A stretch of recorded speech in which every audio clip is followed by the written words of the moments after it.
Hello students, आज हम class 12th के फिजिकल एजुकेशन में टॉपिक पढ़ेंगे कॉम्बिनेशन टूर्नामेंट यानी कि मिश्रित स्पर्धा।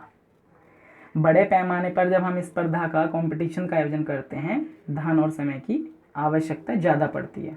अतः उस देश को या राज्य को जिनकी टीमों के बीच में हमें कंपटीशन कराना है, कई जोन में बांटकर हम क्षेत्रीय टीमों के बीच में स्पर्धा कराते हैं।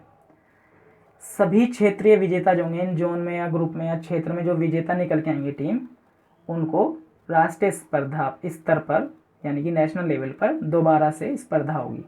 इस प्रकार की स्पर्धा को मिश्रित स्पर्धा कहते हैं। तो कॉम्बिनेशन टूर्नामेंट उस समय आयोजित किए जाते हैं जब मैच ग्रुप या जोन के आधार पर खेले जाने हों।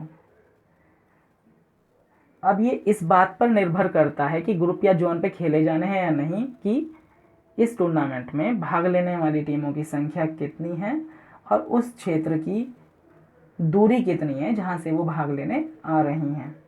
उदाहरण के लिए हम इसको ऐसे समझ सकते हैं, जैसे भारत में राष्ट्रीय स्तर के मुकाबलों में सभी राज्यों की टीमों के लिए एक स्थान पर पहुंच पाना कठिन होगा। नॉर्थ की टीम साउथ में पहुंचने में कठिनाई महसूस करेगी, साउथ जोन की टीम नॉर्थ में आके टूर्नामेंट खेले तो उसमें कठिनाई महसूस होगी। तो इस प्रकार की कठिनाई से बचने के लिए हम अपने देश को 4 जोन में कम से कम बांट सकते हैं। प्रत्येक जोन में किसी उपयुक्त स्थान पर हम टूर्नामेंट का आयोजन कर सकते हैं। इसके बाद प्रत्येक जोन से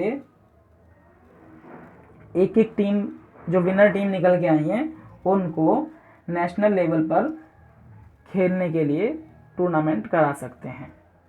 प्रत्येक जोन में टीमों की संख्या और समय की उपलब्धता के आधार पर हम नॉकआउट या लीग मुकाबले आयोजित किए जा सकते हैं। जैसे कि कम टीमें हैं तो हम जोनल में भी लीग मैच करा सकते हैं, और ज़्यादा टीमें हैं तो हम नॉकआउट करा सकते हैं, क्योंकि नॉकआउट मैच कराने में कम समय की आवश्यकता पड़ेगी और लीग मैच कराने में ज़्यादा समय की आवश्यकता पड़ती है।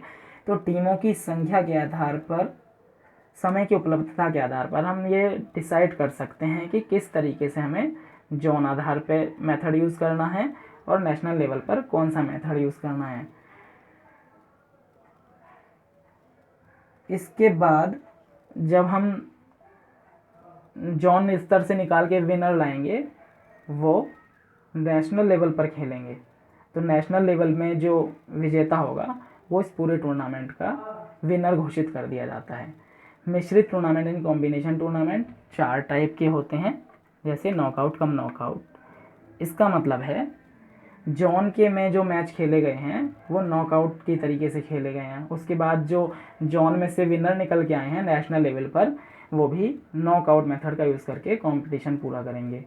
दूसरे नंबर पर है लीग कम लीग। इसका मतलब भी यही है कि जोन में जो हमने मैच खेले हैं वो लीग मेथड से खेले हैं, और उनके जो विनर निकल के आए हैं नेशनल लेवल के लिए, वो भी लीग मेथड का यूज़ करके कंपटीशन पूरा करेंगे।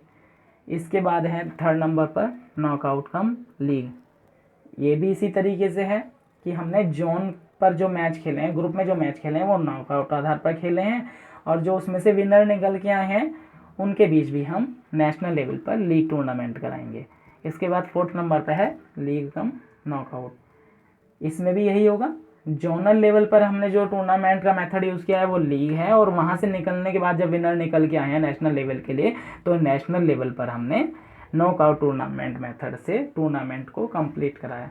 तो इस तरीके से कॉम्बिनेशन टूर्नामेंट वहाँ आयोजित किए जाते हैं जहाँ ग्रुप या जोन के आधार पर मैच कराने हों, और ये प्रतियोगिता 2 भागों में बटी होती है। पहला पार्ट होता है जोनल लेवल पर और दूसरा पार्ट होता है नेशनल लेवल पर। इसी के आधार पर हमने इस टूर्नामेंट को 4 भागों में बांटा हुआ है, knockout cum knockout, league cum league, knockout cum league, league cum knockout. इन चारों प्रकार को हम अगले वीडियो में डिटेल से समझेंगे। आज के लिए इतना ही। Thank you.